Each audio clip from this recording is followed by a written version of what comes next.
The following podcast is a mass media production. Hey, this is Chad Namiro. And I'm Kelley Namiro. Welcome to the Balancing Chaos podcast, A lifestyle podcast where we will interview guests about wellness, business, and just about everything in between. Our goal is to help you develop a lifestyle that promotes health, wholeness, and success. Through our conversations, we hope to inspire you to live a beautiful, full, and joyful life as you navigate balancing the chaos. We hope you enjoy. Hey everyone, welcome to the Balancing Chaos podcast. We are super excited about our guest today. He's a dear friend of ours, one we've known for many years. His name is Tal Cooperman. His current role is the executive creative director for Stations Casinos. He's a fellow podcaster, which his podcast is called Bad News, BADNWZ. But honestly, aside from that, he's extremely well known in the LA streetwear and art scene. He is involved in myriad of different entrepreneurial projects and just kind of is in a lot of different things is how I describe him. He's a relationship man. He really is. He has built so many relationships over the years, and which is one of the things that we talk about with him in today's show, and the importance of that because of how it can help you in your entrepreneurial experience later on down the road. He's involved with brands like Truff and RESQWATER, things that are huge right now. And we get into talking about social media and how to build a brand and the importance of using social media to your advantage and why followers aren't that important because that's not necessarily where the revenue is. So we have so much great information in today's show. You're going to learn a lot from him, from, like I said, things about social media to different artists and how he really, helped to create the vision for the casino in Vegas, the Palms, all of the different projects he's a part of. So I cannot wait for you guys to get into this and listen to our episode with Tal. Are you looking for a trusted resource for luxury Las Vegas real estate? The Ivan Share Group is the expert in the luxury Las Vegas real estate market, specializing in high-end homes and luxury high-rise properties. And trust me on this one, Chad and I can attest. They are so amazing. We've been working with them for the last few months on trying to find a new home, and they're showing us the most incredible properties. The Ivan Share Group is a dynamic team of leading real estate experts dedicated to client satisfaction. Their extensive expertise in Las Vegas and Henderson allows them to help luxury home buyers find their dream home, no matter what their needs are. And like I said before, we are super, super specific on what we need, like a playroom for the kids and a home gym and things that not all homes have. And they are really good at showing us exactly what we want to see. They're dedicated to helping you buy, sell, or invest. So contact Ivan and his team today at 702-315-0223 or visit isluxury.com to learn more and learn what they do differently. The Ivan Share Group is luxury, your trusted resource for Las Vegas real estate. All right, everyone. Welcome to Balancing Chaos. My name is Chad. This is my wife, Kelley, your host. Hi, how are you guys? Today, we have a super special guest. He's a dear friend of ours, Tal Cooperman. Welcome to the show. Thanks. What's up, guys? I'm so excited for this. I'm actually excited for you guys to do this. This is rad. Thank you so much for being here, Tal. We're so excited to talk to you. I think that honestly, you have so much value to offer through all of like the different life experiences you have. I was gonna tag in the story I was posting today, like social media expert, but like there's so much more than that. So yeah. A million hats. So I think that the best way to start is to tell our listeners like where you grew up, how you like your life path, how you got started doing what you're doing and all of like the different awesome ventures you've kind of been a part of, and then where you're at now and how you ended up there. Yeah, for sure. Man. Well, it's a story. Yeah, here we go. No, I'll keep it somewhat short. All right. I was born in Israel. My family moved out to America in 1988, I believe, 88, 89. We moved to New York first. Didn't work out. My dad figured out real quick that there was nothing for him to do out there. And then I think within like less than a month, we moved to LA. We moved to the Valley in the beginning. And right away, my dad was already back to like his old ways, which was just always pretending like we had a lot more than we had. So I went to private school right away, and it was a Jewish private school. And that's where I learned English. I knew no English whatsoever. I moved to a country. My parents just one day were like, we're leaving, you know. It was more of like we ran away, you know. Yeah. And we moved to the Valley, and I went to a school called Adat Ariel in the Valley, private again. I was only able to be there for like a year and a half. I did like second and a little bit of third grade, and then went to a public school right away. And I went to Dixie Canyon Elementary School. And it's funny, I still have some friends that I went to school over there. I think, do you follow this kid, Dom Hair? Kelley does like a lot of people's hairs. Like I've heard of him. Yeah. Yeah. So him and I have known each other since third grade, and we're still like super close friends. It's pretty odd. We were the handball kings. You know, I love that. Miss me some handball. I love that, like the fact that you moved around so much as a kid and you still have made kept so many close friends. It's like, that's a lot. Yeah, for sure. The Valley was cool. And then my parents started making some money a little bit, you know, and we moved to Agora Hills, California. And that's kind of like, that was home base, still kind of is. Went to middle school there, high school, lived there, you know, a little bit of my 20s as well. I wasn't always really close with my parents. Had a big fallout with my mom. And you know, my dad had to leave this country. He got deported, and that kind of was like a huge hit for me, because he kind of blinded my brothers and I with money, that we never really knew what life was all about. When I was like, I want to go work, he's like, why would you need a job? I just give you money. And it's just like, you know, I was just always like, he always had like an answer for everything, you know, but we're daddy's boys, you know, and I never really cared about what he did. I didn't really understand what he was doing, you know.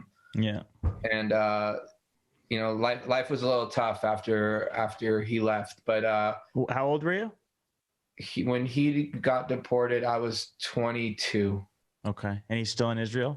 Yeah. Okay. He won't be able to come back. He always talks like he like thinks I'm like 22 still. So, like, you know, like I'm working on it right now. I got these lawyers. I'm like, you do not have anything, but I love you for trying. Yeah. For trying, and like trying to tell my brothers and I, like, you know, but I feel like he's what got me my hustle, you know, like it's like always out there. But Agora was good. I met a lot of people. I got into, you know, the art world, graffiti world, streetwear world. And that's kind of like how my life started. Agora Hills, Agora High.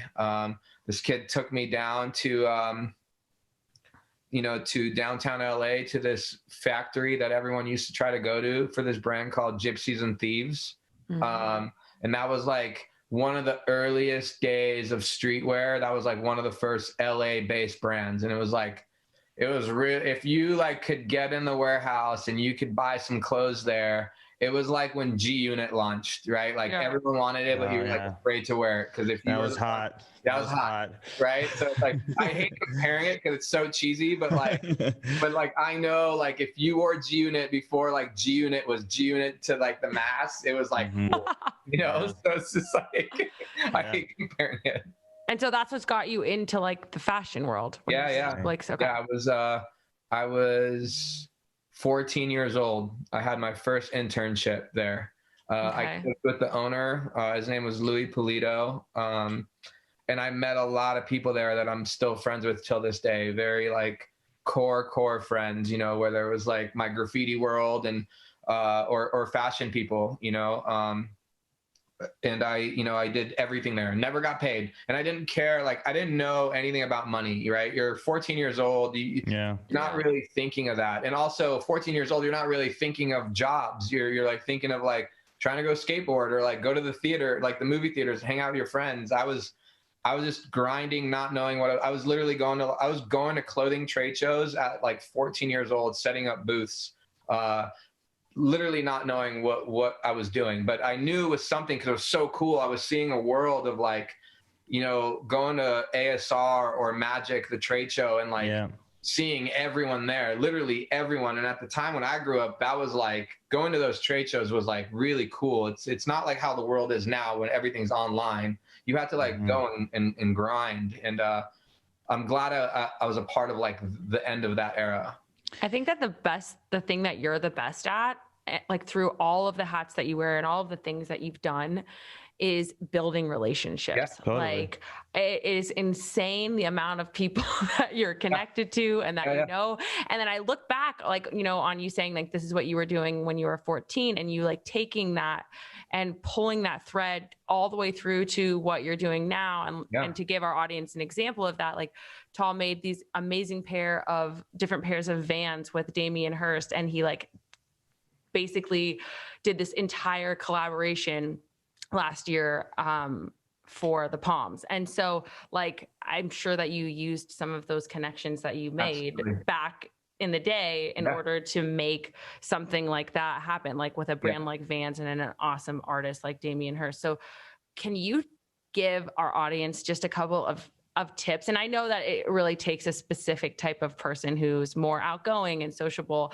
and an extrovert, which you definitely are. But like, what would your biggest tips be on building relationships with people and making them last, and not making it look like when you reach out to someone, like you're just asking for a favor, because that's so freaking annoying. 100%. And Kelley, as you know, people hit you up daily for free rooms or, it's always something. And trust me, like I be on podcasts, that kind of thing. I have 3,000 unread messages in my texts, and it's because I don't even open.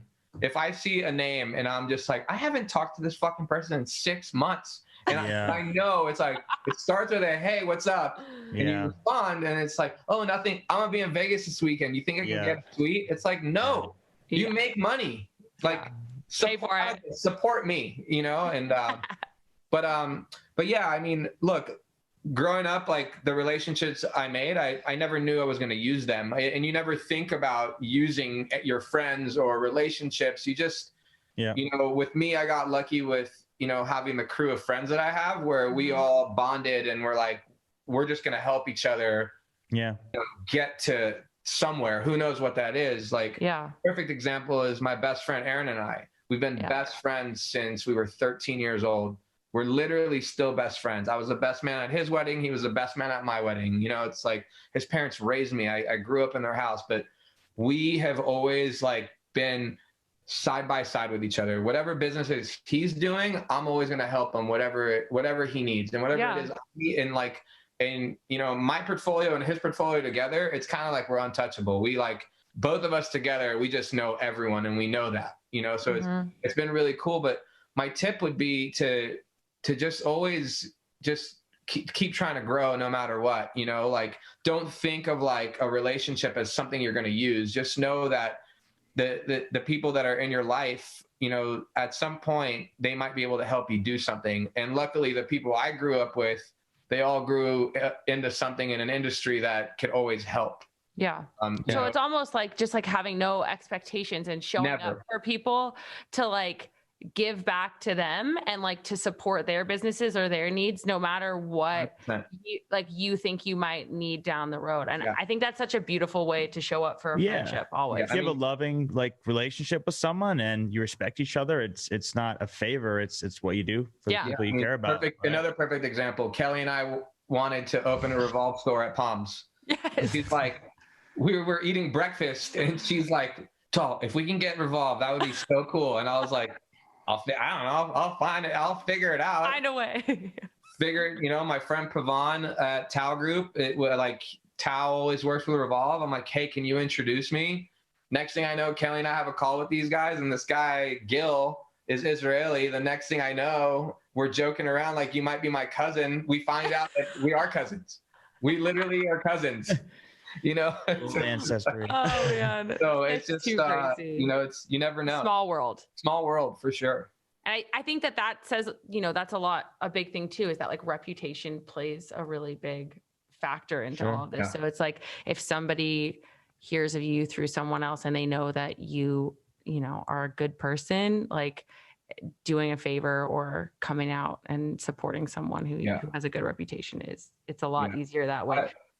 I always want to, my whole thing always, at least I want to think, is I just always want to help people out. Mm-hmm. I've always just like, how do I help people get what they want? Like I honestly have never cared about like the money aspect. To me, like if I fuck people over, I would have become a millionaire a long time ago. I'm more like, I just want to help.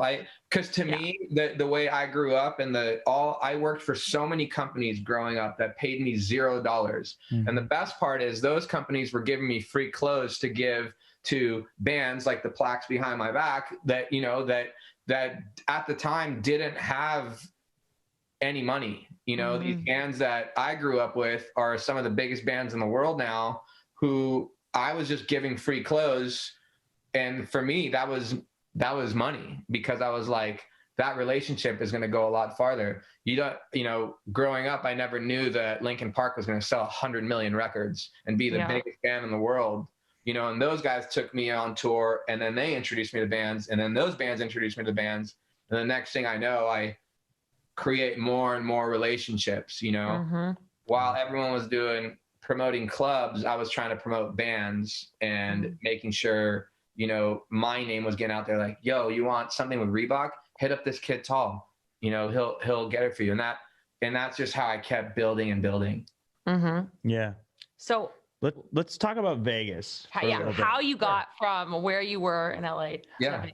How you got there, I think a lot of what you learned and a lot of the traits that you developed in LA, you brought to Vegas, obviously starting with Dre's. You mentioned Aaron, so Agenda's in there as well for all the listeners. It's Aaron Levant who created Agenda and a number of other things. Yeah. So talk a little bit about that, and then I would love to get your take on, Vegas is going through a lot of change right now, and to see what that next generation Vegas 2.0 looks like, club wise, restaurant wise, everything wise. Because you kind of made this transition from, and you were still doing it at Palms a little bit, but apparel and all of that to nightlife and social media and how that all works for the hospitality industry. Yeah, absolutely. So I moved out here because of my wife, Abby. I was living I was living at Aaron's parents' house because again, I grew up in that house, and it's an amazing compound, and I had my own little like wing, so it was really cool. But I ended up moving out into my own little apartment, and then Abby came into my life. And then, she was telling me how cheap it is almost to live in Vegas. I never really knew. Could have a really good life for not much. So I'm very, easygoing. I just need my laptop and, my phone. So I'm not like everyone who's like, I got to go to my corporate building and I got to do this. I'm just like, if I don't have this, I'm screwed. That's just the way I look at life. No phone, there's no life. I'm sure Kelley feels the same way. So she does. I moved out. I just packed up a U-Haul and drove out here. Abby found us a house that I still love till this day. We don't live there anymore, but and it was great. And it was really cool. At the same time, we were launching a brand called RESQWATER. Yeah. And I'm a part of that. And RESQWATER followed a lot of old school techniques and leads of how Red Bull started, and Red Bull kind of took off in Vegas. And a lot of our team in the beginning was from the original team of Red Bull. So they were like, hey, we got a break in Vegas. And at the time, like I was still somewhat of a club kid. So I was always going out. I mean, I still always go out, but it was just have a bottle in your hand, talk about it to everyone, make sure your friends that own clubs, that, they want it, tell them about the brand. And that was really easy. And my friends still to this day come out every weekend. So we just always go and get tables and whatnot and party. And so that was kind of like the real deal of moving out here. It was Abby and then RESQWATER, but it was mostly obviously Abby. And then I got bored real fast, you know, within a year, I was losing my mind out here. You know, it's just like not doing anything. And like, at least LA, you don't have to have anything going on, but there's just so much going on at all. Yeah. And I love that. And I miss that a lot about LA, which is why I try to go back at least once a month to just, I can go to LA on a Friday morning and like I'm slammed all day just visiting people. But to me, that is like the best thing ever because you're just filling your brain up with all your friends that are so influential, you know? I think you get a lot of inspiration from that. Yes. And you need that. You need that because I don't have many friends out here, you know? As much as I love everyone in this city, you know, I truthfully don't think I have many friends like I do in LA, at least feeling like the family feel, you know? Yeah. So you always will think of that as home. Yeah, you know, Sounds and like, yeah. So I got a call from someone I still look up as a mentor. His name is Brian Affronte. He's one of the owners of Dre's. Dre's was going through a weird transition of like, you know, they're a hip hop club, you know, and they were doing live shows. That's the way Victor Dre, who is definitely one of my mentors, you know, he was like, I don't care about the DJs. I don't want to overpay them. You know, everyone in the market is literally flooding the market. I'd rather just do shows and I'm going to stick to hip hop. And I love hip hop. So, you know, to me, I was like, that's fucking great, you know, because the EDM world, it gets a little boring. It's, you know, it to some people it sounds the same, you know, like the new hip hop sounds the same. Like every song sounds the same right now, you know? So Brian was like, hey, like, I know you love marketing and I need a new, you know, someone with a new way of looking at things, you know. I'd like to bring you on as, you know, creative director and head of marketing and we'll see where that goes. Met with Victor and I was there a week later, you know, and And what year was this? Was this at like the height of the EDM scene when every Vegas club, so you know, 15, 16? Yeah. I would say 15, maybe 14. Like like Marshmello was breaking, Calvin was already here, Guetta, I mean it was everyone, Afrojack, Avicii, like it was going. So this is like more of a unique approach at that time. Yeah, you know, and everyone was talking shit. Everyone, you know, my favorite thing about Victor is everyone forgets what he's done for this city, where he created Trist. He built it. That was his. Excess was his. Everything was his, you know, and he did all that with no DJs, you know, so he did that with 0 DJs. And he used to, I remember people would want to bring like an Afrojack in and Victor would be like, yeah, you can play where the DJs are. And like Victor used to hide the DJs in his club. You know, like it would be like Excess would just be like when you go down the stairs, it'd be to the left and you wouldn't even know the DJ was there because it was more of like you were walking into a beautiful club, you know, and that's what's like missing now in clubs, period. It's just like, you're like, well, who's playing? Yeah. It's not like, hey, Kelley and Chad are going out tonight to just have a good time. That doesn't really happen. It doesn't exist anymore. Yeah. And I know that like when you after you were at Dre's, you came and worked at Palms and for stations. And now that COVID's hit, what do you like, is that ever going to be a thing again? Are we going to see? You know, that's funny, Kel. I was talking to some LA club owners and they still don't know what's going on. And those guys don't make anywhere near the kind of money that clubs in Vegas make. And I'm like, how are you even still paying rent in your building in LA? Yeah. You've been open in a year. Yeah. Like some of those clubs are check to check. Yeah. You know? But it's scary. I mean, people say that we'll be back in May or June, but I don't know if people want that. Yeah. Like, you know, millennials are quickly becoming the target demographic, right? And that's like my brother, Tav, right, Chad? Like, that's just he's the kid that we still want in the hotels. And, you know, Tav makes probably over 200 grand a year. He's 25 years old. He's like who we want. He's like, why would I go to a club? I'm going to Mexico with like 10 people, I'm cool. I just want to do dinners. Yeah, it's like people honestly want to have that more intimate experience now. It's like Sure. COVID has kind of pushed us all to be a little more antisocial. So Couldn't agree more. Yeah. I'm really wondering if it ever will come back. But, I hope festivals and everything come back, right? I mean, like, Yeah. those are fun. Like, that's kind of like, I feel like festivals is like, if that doesn't come back, I'm gonna Lose it. freak out. That's what I I tell love her. music. I mean, we all love concerts, and That's what I miss the That's- most. That And and I- restaurants. and people still tell me that they don't know when shows are coming back. Like, Yeah. you'll see people announce dates, but I think all those are, to be honest, I think those are fake. I Yeah. think they're just going to Yeah. keep getting pushed Yeah. to 2022, 2023 Right. until I guess we're all vaccinated. Yeah.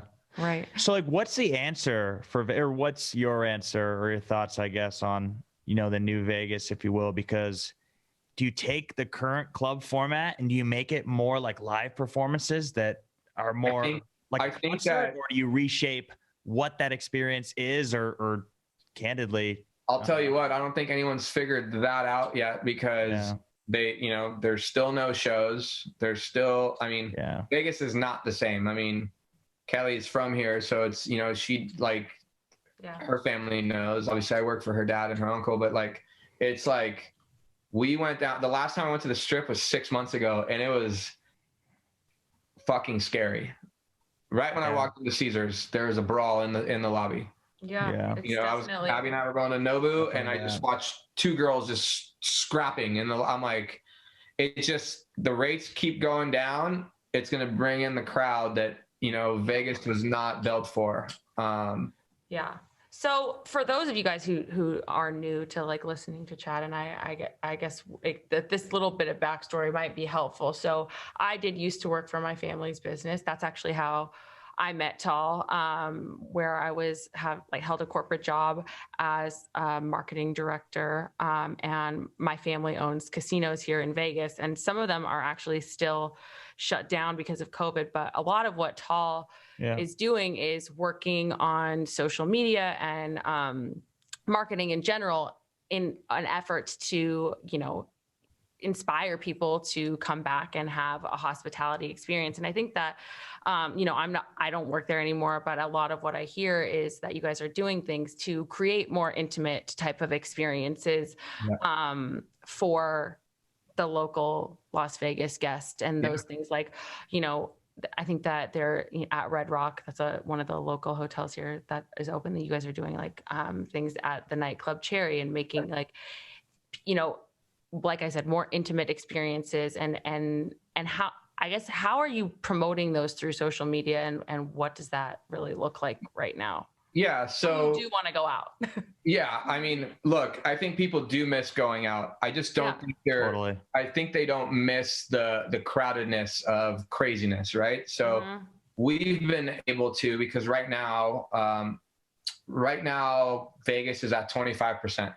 Let's call it, we're back at 50% at the end of next month, which will be March, right? We hope, because all the, the city is bleeding, like 25%, that's like, guys, that's like no one, you can't have anyone there. Can't cover the costs, really. Right, Yeah. nothing. So we've been able to, we had at one of our properties called Red Rock, like Kelley said, we used to have an old place called Cherry, and then I think it changed to Crimson. It was just sitting there, and I think Kelley's sister Victoria and a few other people were like, "Hey, like we should create something in here." It's just sitting there. So we have a really cool hallway inside. The way to get into this place is like a cool little tunnel, and I think when we were coming up with the first idea, our buddy Cord, who's also my boss, he was like, we should do let's call it a year-round Christmas bar. That's how the original idea. And I was like, I'm fucking for it. Are you kidding me? Lights. Who doesn't like Christmas? That sounds like your jam. Yeah, and I'm like, we all were like, I think we all right away knew the vision of the tunnel had to be like thousands of lights, and we were like, the way Alex and I, my partner, the way we think is like, we got to create moments for people to come, right? Like moments that people will take their phones out right away, and and take photos. And side note, that's what Kelley and I did at Palms. You know, like when people come here, they got to take out their phones right away. And when Kelley and I created the lobby, the front desk at Palms, we were like, we got to do a wish you were here, because it'll take you, a girl's going to take her phone out right away and either send it to her mom, her dad, her boyfriend, her girlfriend, whatever. And that's kind of what we did, you know, side piece. Like, and that's the way it works now, is people taking out their phones. Like, you can't even, before clubs closed, let's call it 4 months before nightclubs closed. I remember I went to LA with Abby, and we were looking around, and kids, my brother and his crew, they all have their phones out. They're not even like talking. They're not paying attention. They're not talking. Yeah. They're literally just filming, just like having the best time. I'm like, what? What's this like? Yeah. It's almost like thinking, like when you're in the hospitality industry, it's almost like thinking about how can I incorporate moments for people to capture in this experience? Yeah. Because that's what's going to sell 100%. more people to come and experience your experience. It's free marketing too. Yeah. Right? Free marketing. Exactly. And that's the best part. You know, when I got moved up to corporate, I was asked to like help, you know, like want you to take over social media for our entire company for when Alex and I came in, because we came in, it was just, there was handcuffs on everyone, you know? So luckily with Cord and your sister, like we all worked together to like take those handcuffs off and be like, hey, I know a lot of you don't understand social media. Yeah. You don't want to, we get it. You hate it. It doesn't make sense to you. You're scared of it. To be fair, so many brands, whether it's like, you know, a JW Marriott or whatever, like hospitality brands, they have zero personality. And that's why people don't feel connected to them. And I think that it's such a beautiful thing to have younger people, you know, working in an industry and it, like you are, because it brings life and it brings connection with younger people to a brand. And that's what we want, right? Like I always hear your dad, like, how do we get that new generation to come and, you know, play at the hotel or stay at our hotels? It's like, hey, like the new kids, all they know is their phones. Like it's social media, whether anyone likes it or not. Right. And like your uncle is very good at understanding that because of the past, you got like, they just understand, they know. That's why I love working for your family, because they get it. Where if I went down to the strip and try to explain to people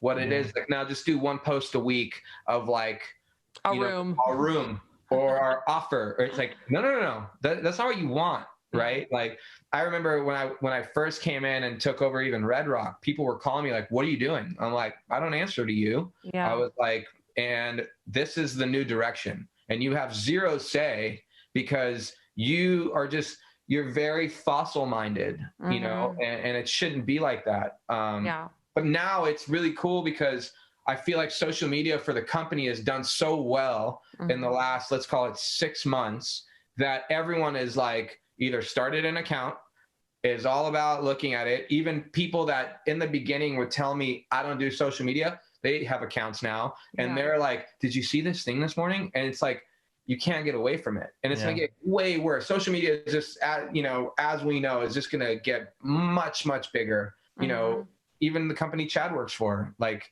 a lot of it is based off of social media, you know, and it's awesome.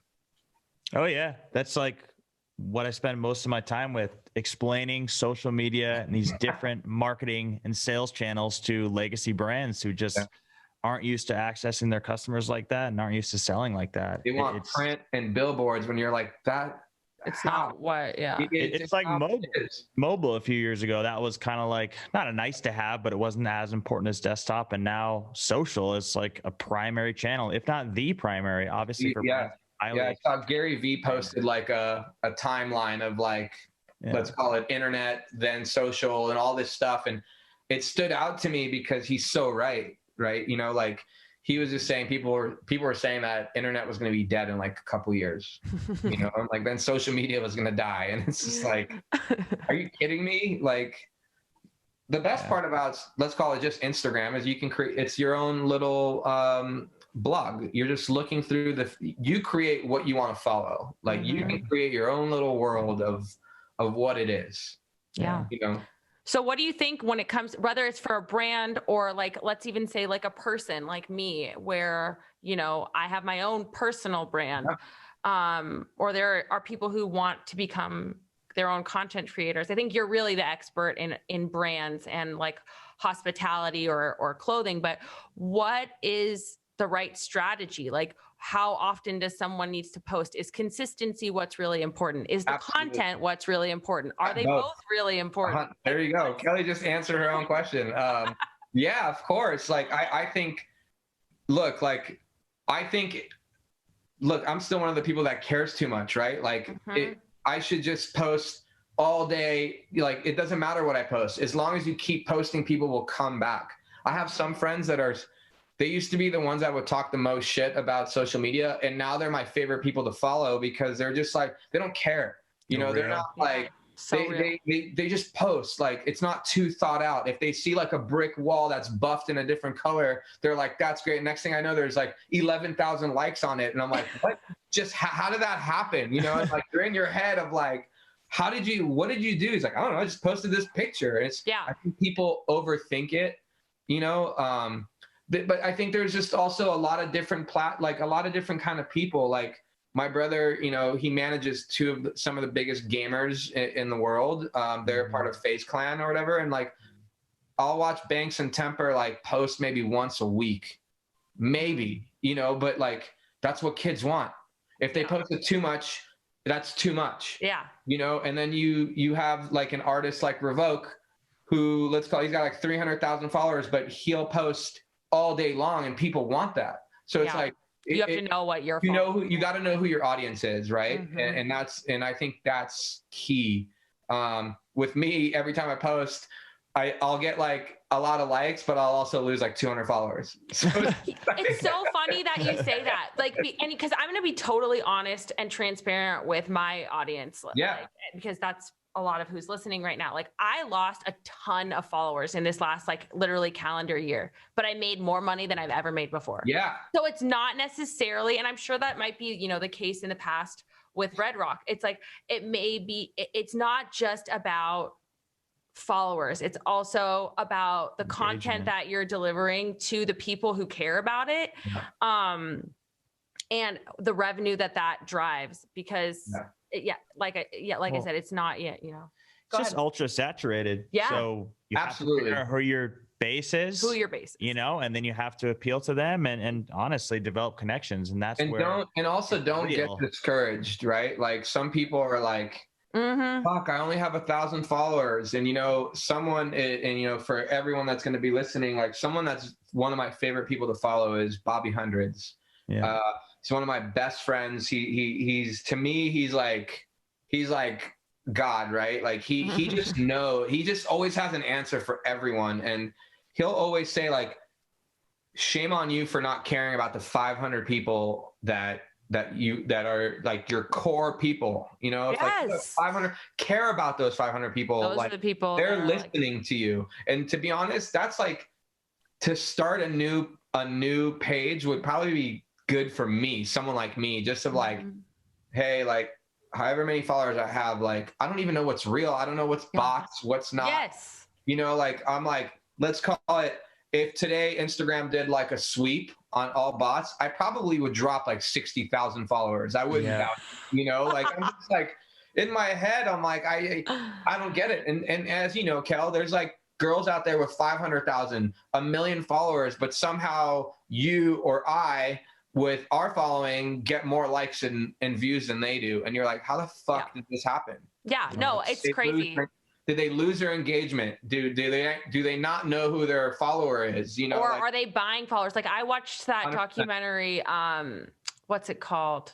Fake Famous. Yeah. And it's such a true testament to what that world is. So I think that what you said is so important for people to know, that if you're trying to start something, whether you're a brand and you're offering a product or a service, or you're a person and you're writing a blog, that don't get discouraged by the number, right? Because it's so inconsequential. It really doesn't matter as long as you're talking to that core group of people who is really there for you and the content that you're delivering, because so many people are buying followers and buying bots. And I mean, I know there's a girl that I follow in particular. She's got like over 200,000 followers. And I look at it, her engagement, and, you know, should I be comparing myself? No, but I look at her engagement. She's got like 4 comments on a post, and and I'm like, that there's no way that your followers are real in that case.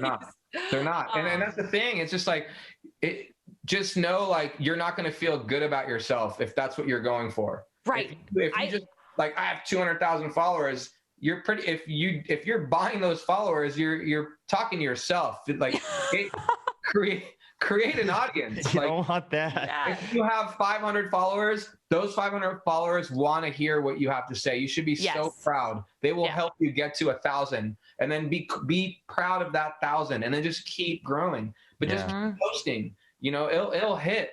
It'll eventually hit. So if that's what you want, stay on trend. Yeah. You know, that's what you got to do. You heard it, influencers. Love who you got.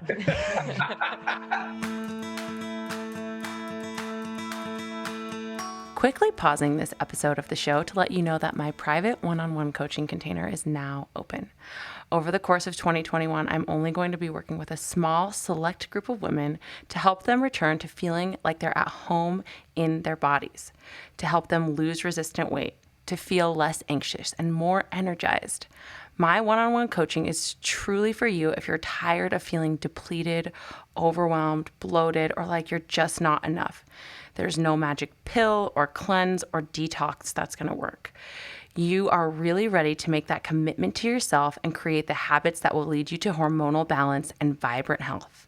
I'm here to help you get to the root cause and create meaningful change. If you're feeling called to work with me so that you can finally feel at home in your body, head to the link in the show notes to learn more.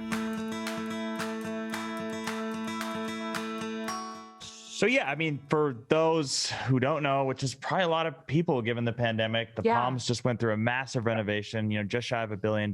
It is, without question, one of the most unique and different hotels in Vegas at the moment. So I want to hear, what your vision was for that. You're the creative director. That is still partially your role, I believe. And yeah, just talk about that. Obviously, it was a very different thing before the reopening. Yeah. So short story. I was about to sign with Hakkasan Group, and I was going to be their creative director, or director of marketing. I don't know. It's a little different than like hotels. But I was really excited. And then I went to a mutual friend's house for Shabbat dinner, where I met Patrick Lewis. And he was telling me that the Fertitta family just bought the Palms. Side note, I used to pretty much live at the Palms when George Maloof was the owner of it. And I used to party there all the time. And it was the coolest fucking place on earth for me. It was literally Disneyland for adults. It was cool because there was no social media really. I think there was MySpace and maybe Twitter. So you couldn't really, and the phones weren't great yet. So you couldn't ever talk about what was. If you knew, you knew. If you knew, then you knew. It's kind of like the Hard Rock days. If you knew, you knew. Shout out to Rehab. Yeah, exactly. He told me about it, and he's like, "Hey, we're gonna put some money into it, and it's gonna be really cool.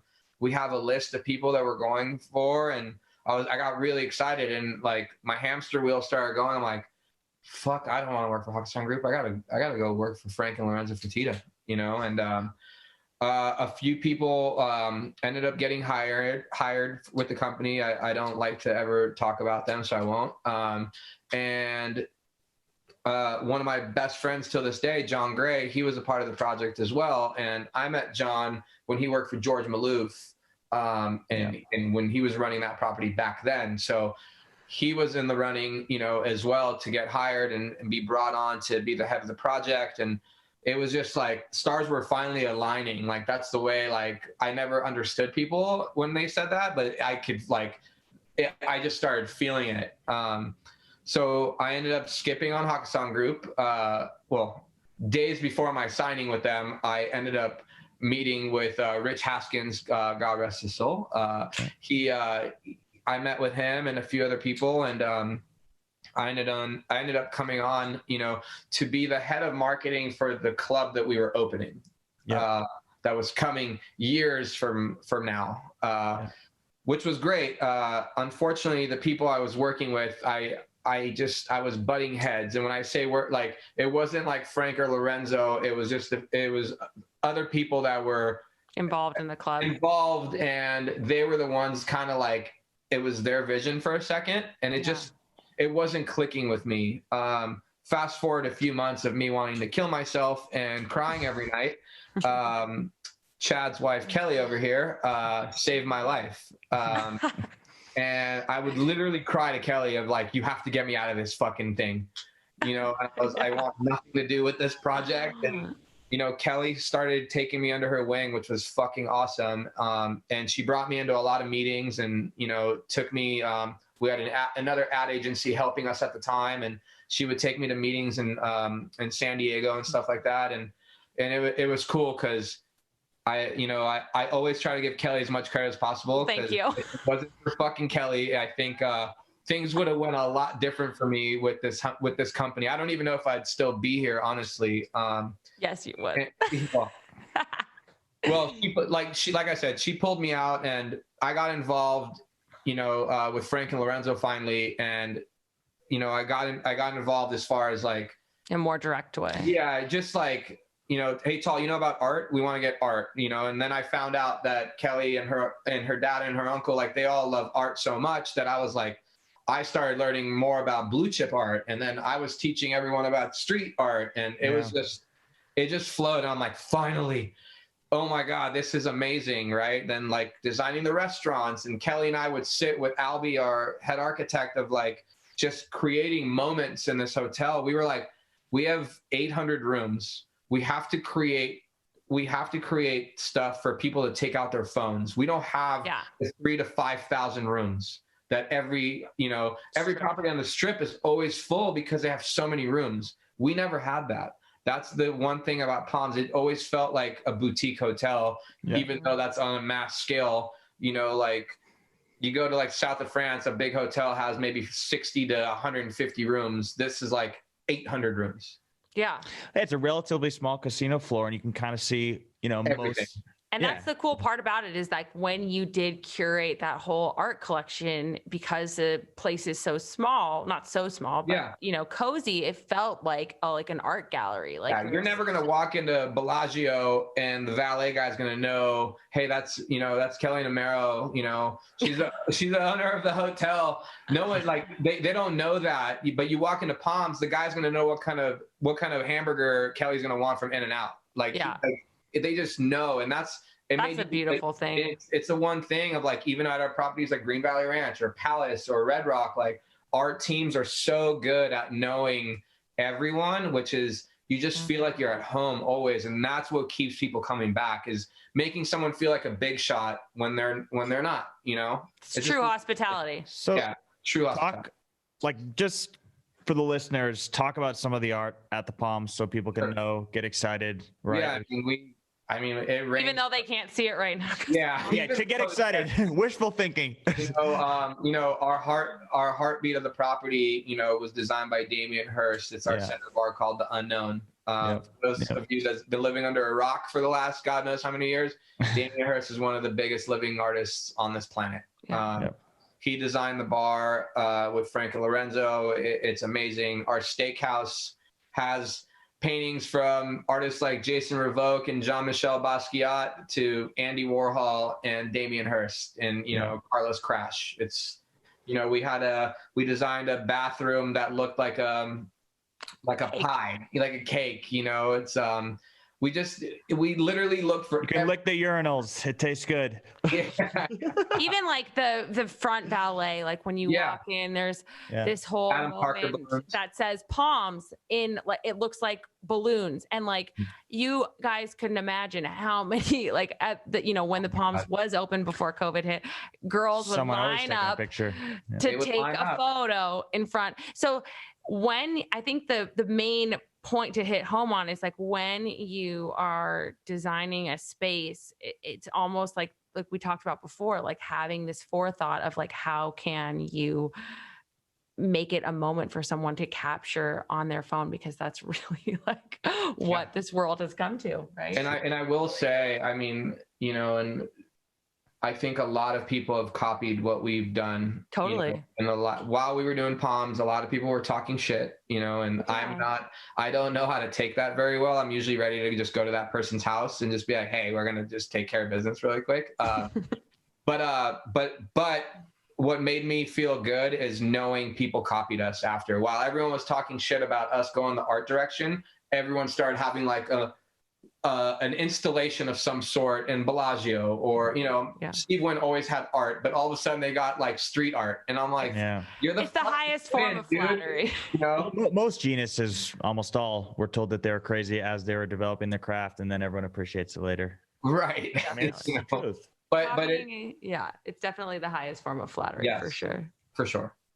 Okay. I want to ask about some projects that you're involved in on the side, because one of them that is in your household at all times. I just got the mayo.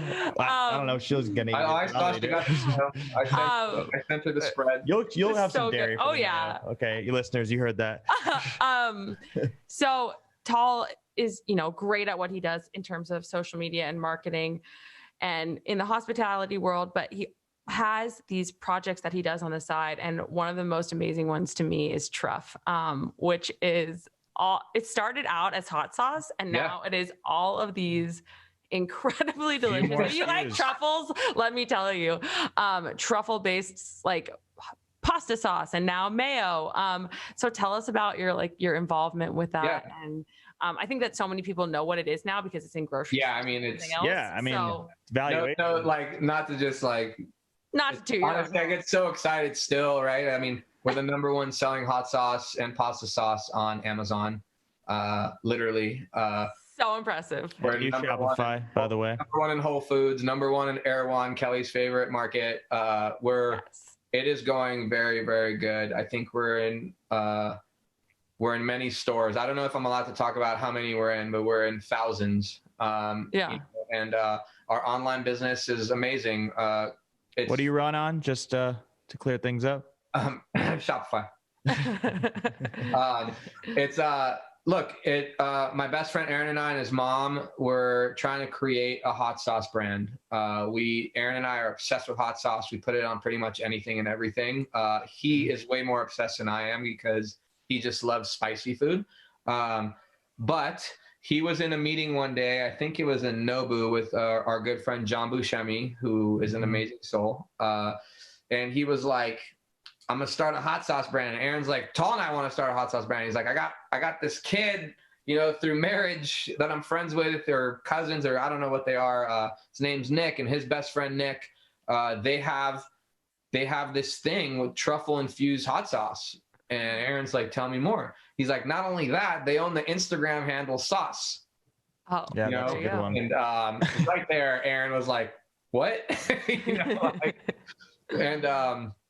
Next thing I know, we're testing out flavors of, Truff hot sauce. But it was me and Aaron trying to start something, him meeting Nick and Nick. I was already friends with John Buscemi, and then it's all about the connections.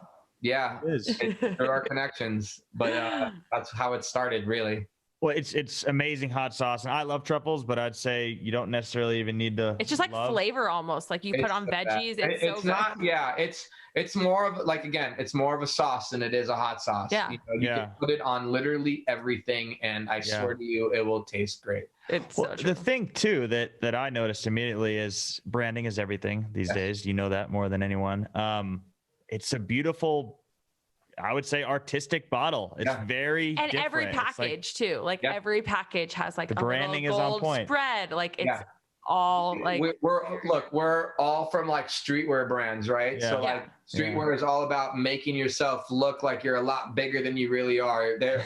Think about the head of Louis Vuitton is a streetwear kid. You know what I mean? Like Virgil is a straight streetwear kid. And, look at what he's done for Louis Vuitton, and so it's like that's the way we all look. It's all about packaging, and you know, our fucking our expensive bottles look like perfume bottles. Yeah, you know, they do. It's like. And You gotta it's get the all Magnum Truff going. I think you gotta that, get that SKU. honestly, we could package up this episode in terms of like marketing and branding and social media, and like it's all about like whatever it is, whether you're trying to market a nightclub or something like that to someone, or market yourself, or market some hot sauce. It's all about how you make someone feel. Right. How are you making that person feel? And if you can like bring that idea, and I think that's what you're so good at, Tal. If you can bring that idea like into the work that you do, it makes it so much more powerful. Listen, I got people like your uncle telling me that they're seeing Truff everywhere, and that's Kelley's uncle is like God to me. So like when he's telling me that, I'm always like, you saw it, you know, like, but it's like now Truff is like a real thing. It's not like, you know, it was never a joke, but it's like, now we're like, fuck, we're like, it's so big that we're like, hot sauce that makes you feel like luxurious. I mean, redefine the category, in my opinion. For sure. Yeah, for sure. Because every hot sauce was kind of the same, but you had your preference. This is a designer luxury hot sauce. This goes back to us. Look, people were making fun of us at first, but like, and because of social media, and now we're the leading hot sauce on social media. Yeah. There you go. And you see everyone posting about it. Yeah. And people land on our page because we own sauce, whether they like it or not. So like they're finding out about, we lose a lot of followers, but gain 1,000, you know, 1,000-fold, because they're like, what the hell is this? Yeah. They want to know. And thanks to Aunt Oprah for, you know, just 2 years in a row telling us that that's her favorite things. That won't hurt you. It's a pretty good one. Yeah. www.truff.com. Don't order from Amazon. Go direct. All right. So we have some questions that we ask every guest. Yeah. And they're just like our quick fire wrap up questions. So I'll start and then we'll kind of switch off asking. So first thing that comes to mind. So what is your morning routine? I wake up at 4:30 in the morning every morning. It's true. I know this to be true. And Kelley's one of those people that's awake too. I'll sometimes text her because I know she's the only one awake. See you at 8. Yeah. I wake up at 4:30. I take out my dog Merlin, and then I'll go back into bed for like 10 minutes, and then I'm pretty much up. And I'll either go for a run, or lately I've just been doing Peloton because I've had COVID for the last 3 weeks. I'm fine. Are you still not COVID free? No, I tested positive again last Sunday. Your uncle called me like, hey, are you ever coming back? I was like, I can't.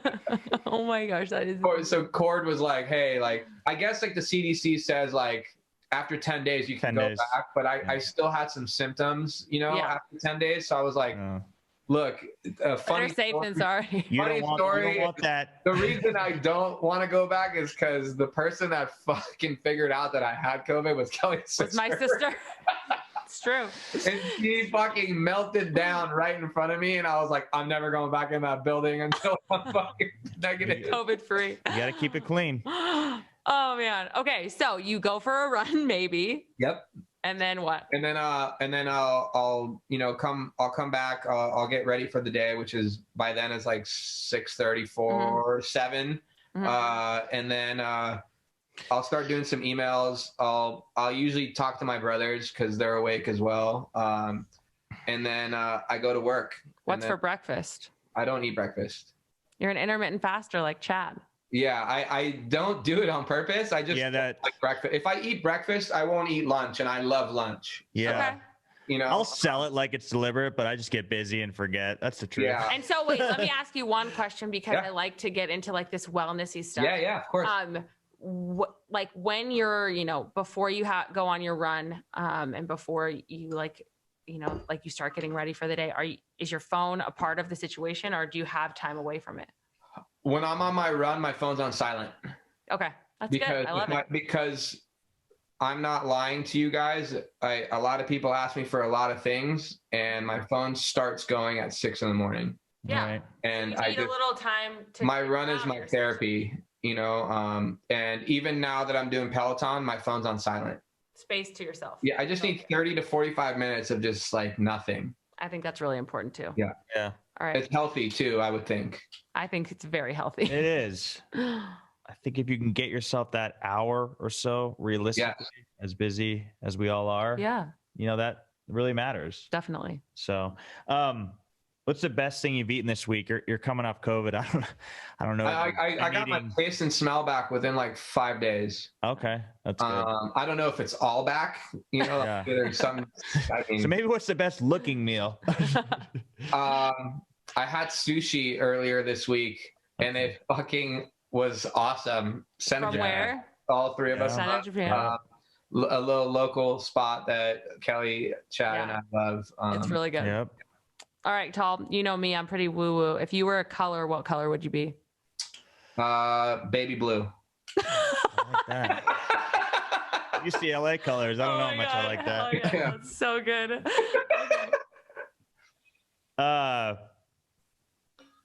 What is on your nightstand? Do you keep your phone there? I don't have a nightstand. Don't have a nightstand? No. Abby does, but I don't. How do you ingest like the majority of your information, right? Your education, your knowledge. Is it podcasts? Is it through your phone in general? Do you read? I guess podcasts. And some of my friends. Yeah. I do. What's your favorite podcast? Don't say this one. No, this is my fucking favorite of all time. Yours? Tell people what your podcast is. Yeah. Oh, it's called Bad News. Okay. BADNWZ, and I do it with my friend Matt, who is someone he works for me at our corporate building, but he's someone I look up to. He's just so ahead of everyone. I would say Call Her Daddy is something I like because it's so fucking gut-wrenching of how that girl speaks, on it. I just find it funny, so I'll always put it on. Gary Vee's got one. There's a few art guys that have some stuff. Bobby Hundreds had one. I've honestly listened to I think he had 12 guests. I've probably listened to all of them about 3 or 4 times. I love it. Yeah. All right, last question. Yep. You are very busy, as are all of us, but I think you might be the most busy. So give our listeners your best tip for balancing the chaos.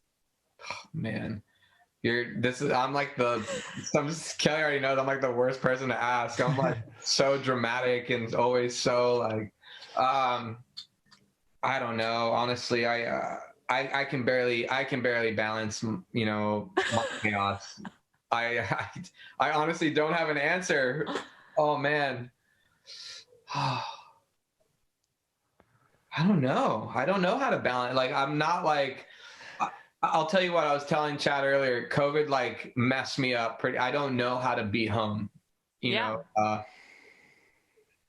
being at work and working with your dad and like your uncle. And because I say them because I look up to them the most because I didn't get to go to college. I didn't want to go to to like a public college or like some, I wanted to go somewhere big and I wanted to go to art school and stuff like that. And my parents couldn't afford that. So the way I look at my last 4.5 years is I've spent pretty much every day with your dad and your uncle, and I get to go to school with 2 very smart people. And I think the last 3 weeks have been the hardest for me. Like I was telling Chad, is I don't know how to be home. Right.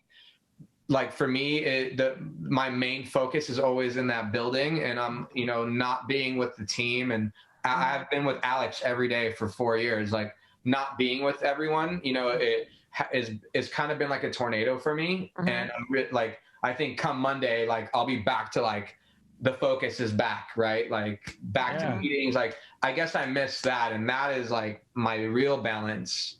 That's my yin and yang. Like I've lost my mind the last 3 weeks. Yeah. To how that human connection. What's like moving forward, continuing on. And then, I mean, candidly, being around the people you love and respect. That's kind of what I got from that. My wife's she's the rock, Right. Yeah. I love it. Well, thank you, Tal. Thank you, Cooperman, man. Glad you feel better. Thank you, guys. We appreciate you so much. We love you. Guys. Love Have you a guys. wonderful night. See you, buddy. You too. Bye. Bye. Hey, thanks for listening. Please make sure you rate, review, and subscribe to the podcast. You can also connect with us on social media at Wellness by Kelley. Drop us a DM for who you want to hear from.